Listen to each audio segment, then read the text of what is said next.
Je veux vous parler aujourd'hui de ne dépend pas des gens.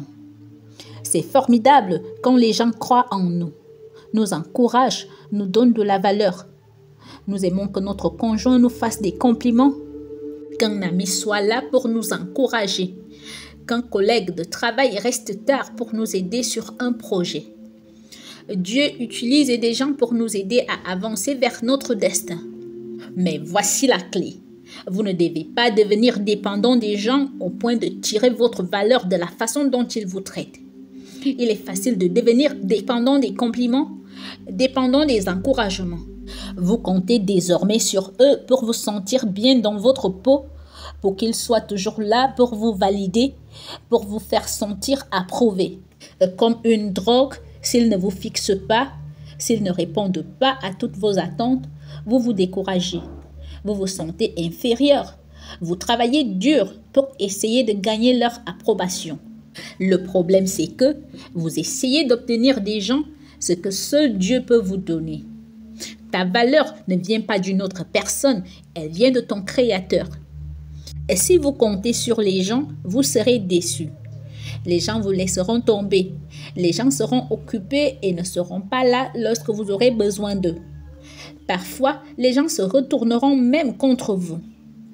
Dans les Écritures, Pierre était un ami proche de Jésus. Ils étaient ensemble jour et nuit. Mais lorsque Jésus a eu le plus besoin de Pierre, alors qu'il était sur le point d'être crucifié, Pierre a nié avoir connu le Christ. Jésus aurait pu être bouleversé. Dieu, je ne comprends pas ceci. Pourquoi mon ami n'était-il pas là pour moi? Il aurait raté son destin. Cesse de te fixer sur les gens. Ce qu'ils font ou ne font pas ne détermine pas ta valeur. Ce qu'ils te donnent ou ne te donnent pas ne peut pas arrêter ton but. Dieu insuffle la vie en toi. Il t'a couronné de sa faveur. Arrête d'attendre que les gens t'approuvent et commence à t'approuver toi-même. Les gens pourraient ne pas vous encourager.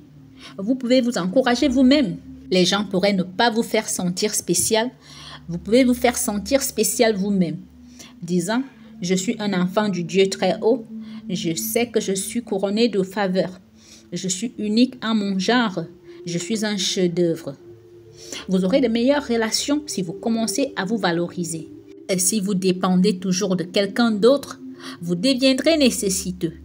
Un fardeau attendant que d'autres personnes vous maintiennent en place. Puis-je vous dire que vos amis, les membres de votre famille, ont suffisamment de problèmes eux-mêmes. Ils ont suffisamment de problèmes à régler pour ne pas rentrer à la maison et devoir travailler pour vous pendant 3 heures. Non seulement cela vous heurte, mais ça semble injuste de la part des personnes que Dieu a placées dans votre vie. Ils ne sont pas responsables de votre bonheur. Ils ne sont pas responsables de votre bonne humeur. Ne leur imposez pas cette pression supplémentaire. Apprenez à recevoir votre valeur, votre estime de soi de votre Père céleste.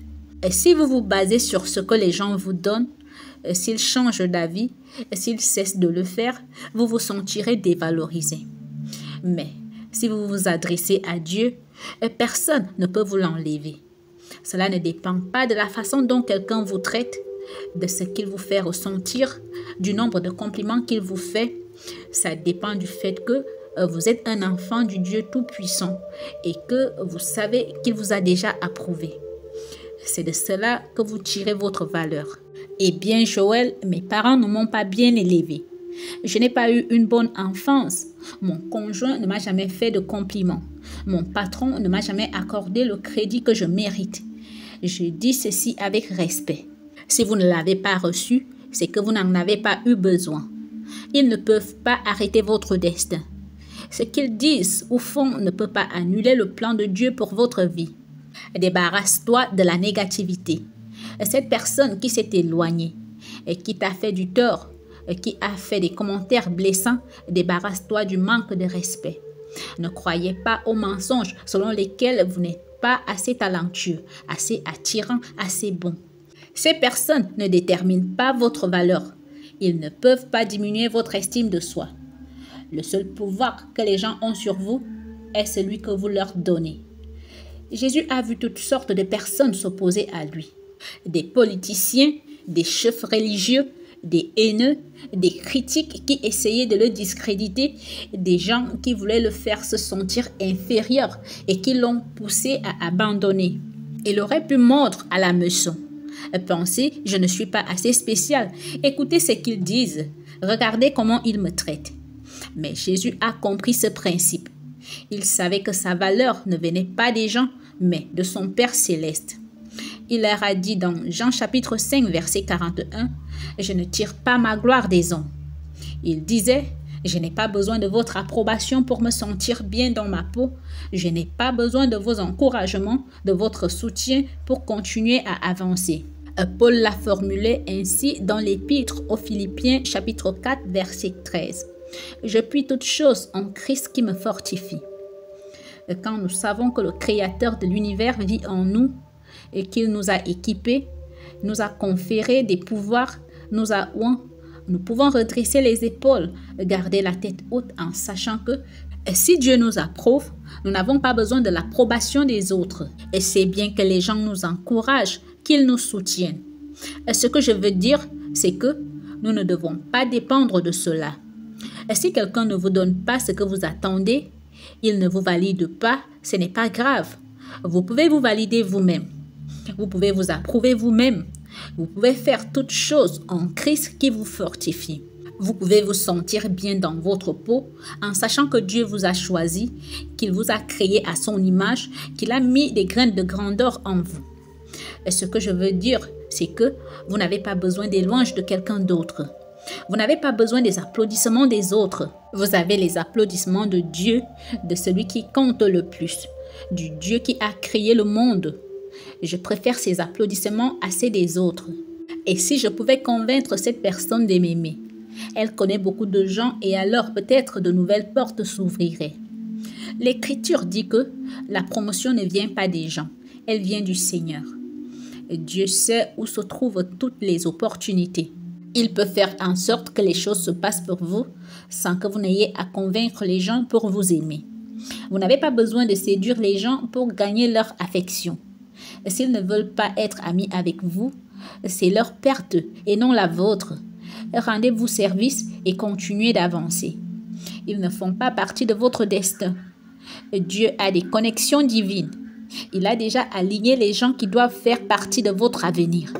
Parfois, les raisons pour lesquelles les gens ne vous donnent pas ce dont vous avez besoin, c'est parce qu'ils ne l'ont pas. Personne ne le leur a donné. Ils ne l'ont pas vu modeler en grandissant. S'ils n'ont pas été élevés en montrant de l'affection avec des gens qui expriment des sentiments, en étant bons les uns envers les autres. Le problème, c'est qu'ils n'en ont pas à donner. Si vous essayez d'obtenir cela d'eux, vous serez frustrés. Pourquoi ne pas les laisser tomber et demander à Dieu ce qu'ils ne peuvent pas vous donner? Voici la clé. Dieu l'a. Si vous apprenez ce principe de ne pas dépendre des gens et d'aller à lui pour vos encouragements, pour votre approbation, pour votre valeur personnelle, alors vous ne vivrez pas stressé parce que quelqu'un ne vous donne pas ce que vous attendez. Si personne ne vous fait de compliments, vous pouvez vous en faire à vous-même. Vous vous levez le matin et vous regardez le miroir en disant « Bonjour, tu es élégant ». Dites-le avec foi. Dieu vous appelle chef-d'œuvre. Dites ce que Dieu dit de vous. Je suis fort, je suis en bonne santé, je suis unique, je suis très favorisé. Vous devez vous construire, vous devez vous encourager. Vous ne pouvez pas dépendre de votre conjoint, de vos parents, de votre entraîneur, de votre professeur, de votre pasteur. Ils peuvent avoir de bonnes intentions, ils pourraient beaucoup vous aimer, mais personne ne peut répondre à tous vos besoins. Et seul Dieu le peut. Et si vous vous contentez de tourner vers les gens, vous finirez par leur en vouloir. Être amer, cela détruira la relation. La vérité, c'est que ce n'est pas de leur faute. Ils ont peut-être des problèmes. Ils auraient pu s'améliorer dans certains domaines, mais ce n'est pas le cas. Mais si vous ne comptez pas sur les gens, et plutôt sur Dieu, alors vous ne dépendrez pas de ce que quelqu'un fait. Et s'il ne vous donne pas ce dont vous avez besoin, et que c'était la seule façon pour vous de l'obtenir, ils contrôleront votre destin. Dieu n'a pas conçu le plan de votre vie en disant que tout dépendait de ceux qui sont autour de vous. s'ils font les choses correctement, s'ils vous encouragent, s'ils vous soutiennent, si jamais ils ne vous laissent pas tomber, Dieu a mis tout ce dont vous avez besoin en votre pouvoir. Au lieu de vivre dans le besoin, se posant les questions telles « Pourquoi ne me font-ils pas de compliments? Pourquoi ne sont-ils pas mes amis ?» La bonne attitude est « Personne ne me doit rien. Je n'ai pas besoin du crédit des gens, de leurs applaudissements, de leur soutien, de leurs compliments. Je sais où aller pour obtenir tout ce dont j'ai besoin. » Mon père a été élevé dans la pauvreté sur une exploitation de coton dans une grande dépression. Il n'avait pas assez de nourriture, presque pas de vêtements, une éducation limitée. Son enfance a été très dure. À l'âge de 17 ans, mon père a donné sa vie au Christ. Il a quitté le champ et s'est mis à exercer son ministère. Des années plus tard, alors qu'il avait la quarantaine et qu'il était devenu un ministre prospère, il s'est mis à penser. Il se demandait pourquoi ses parents ne lui avaient pas donné une meilleure enfance. Pourquoi il a dû se priver de nourriture et d'une bonne éducation. Tous ces souvenirs négatifs ont envahi son esprit. Il s'est mis à penser, ça ce n'était pas correct. Ils auraient dû faire mieux. Ils ne m'ont pas donné ce dont j'avais besoin. Il s'est tellement énervé qu'il était sur le point de retourner dans la ville natale de ses parents afin de les confronter et de leur dire ce qu'il pensait. Juste avant de partir, il entendit une voix de l'intérieur lui disant « Ils t'ont fait du mal, n'est-ce pas ?» Il répondit « Oui, c'est vrai. » Il dit « Ce n'était pas juste. » La voix lui dit « Tu vas les confronter, n'est-ce pas ?» Il dit « Oui, je vais les confronter. » Ensuite, la voix lui dit « Comment penses-tu que tu aurais fait si tu avais été à leur place ? Sans revenus, avec des banques qui fermaient, sans personne pour acheter le coton, avec 6 enfants à élever, sans électricité, sans machine à laver, sans confort moderne. » Cette conversation a changé le point de vue de mon père. Il s'est rendu compte que ses parents avaient fait de leur mieux avec ce qu'ils avaient. Ils ne pouvaient pas lui donner ce qu'ils n'avaient pas. Pourquoi ne pas accorder de crédit aux gens de votre vie? Ils ont peut-être fait de leur mieux. Ils ont peut-être pris des décisions que vous ne comprenez pas. Vous avez l'impression d'être désavantagé, mais vous n'avez pas eu à marcher à leur place. Peut-être que personne ne leur avait donné ce dont ils avaient besoin pour vous. En fin de compte, personne ne vous doit quoi que ce soit. Dieu tient tous les registres. Il a vu tout ce qui s'est passé dans votre vie. Les injustices, les mauvais coups, les personnes qui vous ont fait du tort. Ces gens ne peuvent pas vous restaurer. Seul Dieu peut. Il a dit qu'il vous donnerait la beauté au lieu de la cendre. Il vous rendra le double des choses injustes qui se sont produites. Cessez d'attendre que les gens se rachètent. Arrêtez d'essayer d'amener quelqu'un à s'excuser, à admettre qu'il a eu tort, à vous donner ce qu'il n'a pas. Si vous vous adressez à Dieu, il vous rendra le meilleur. Il rendra le reste de votre vie plus gratifiant, plus satisfaisant que si cela n'était pas arrivé. Et c'est ce que mon père a fait. Il a laissé tomber. Il a compris que ses parents ne pouvaient pas lui donner ce qu'il n'avait pas.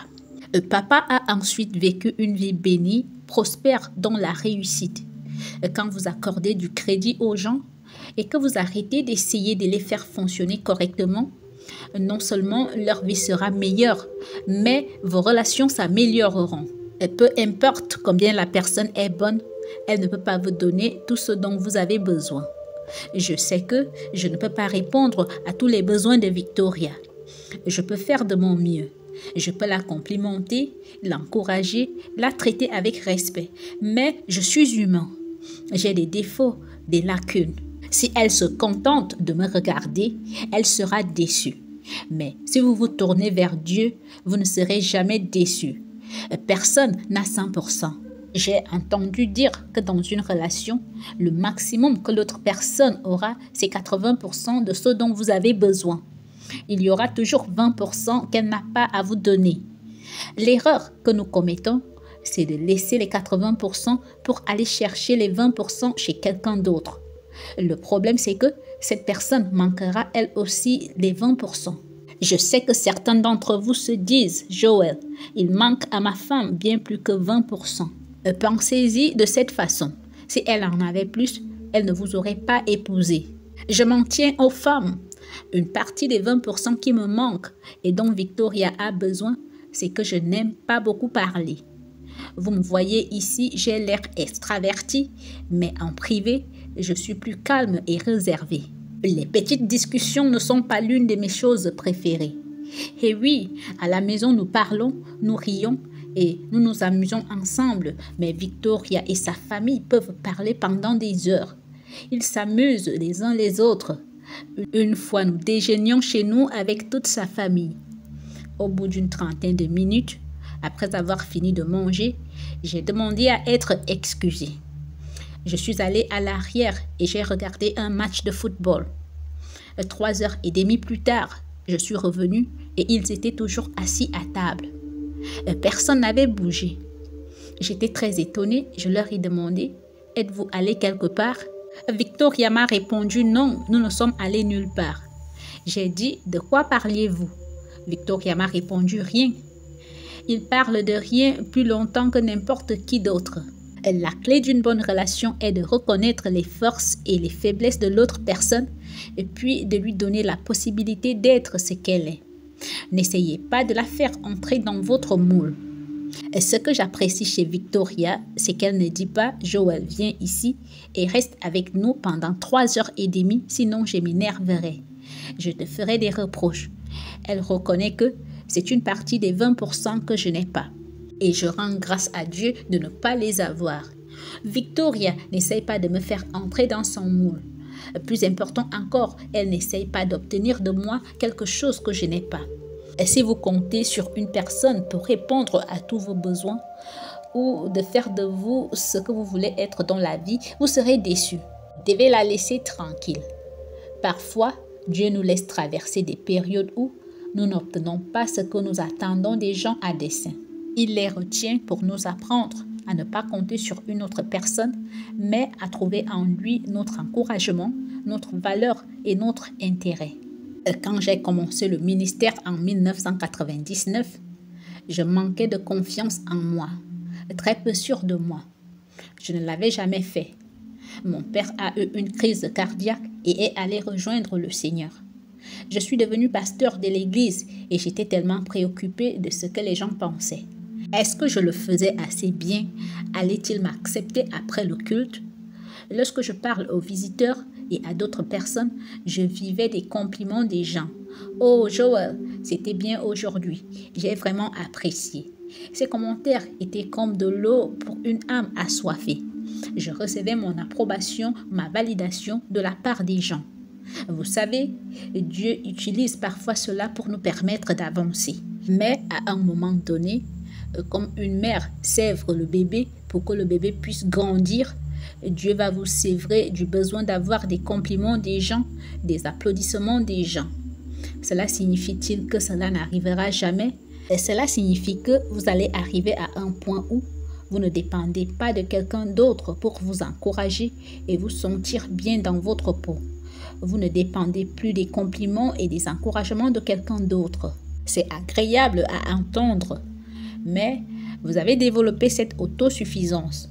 Vous ne comptez pas sur les gens pour obtenir leur approbation. Vous vous adressez à Dieu pour obtenir votre approbation. La première année où j'ai commencé à exercer mon ministère à Lakewood, chaque fois que je prenais la parole, les gens m'acclamaient. Ils étaient très encourageants, très loyaux et me soutenaient. Et chaque fois que je quittais l'estrade, Victoria me disait « Joël, c'était formidable aujourd'hui. Tu t'es très bien débrouillé. » Je n'aurais pas espéré mieux que ça. Ça aurait pu être le pire message du monde. Je pouvais toujours compter sur elle pour me dire que c'était bien. Et je sais que parfois elle mentait, mais j'en avais besoin à l'époque. Un jour, alors que je venais de terminer mon message, j'ai quitté la plateforme et Victoria n'a pas dit un mot. Je suis restée là, j'ai attendu. Je lui ai donné plein d'occasions, toujours rien.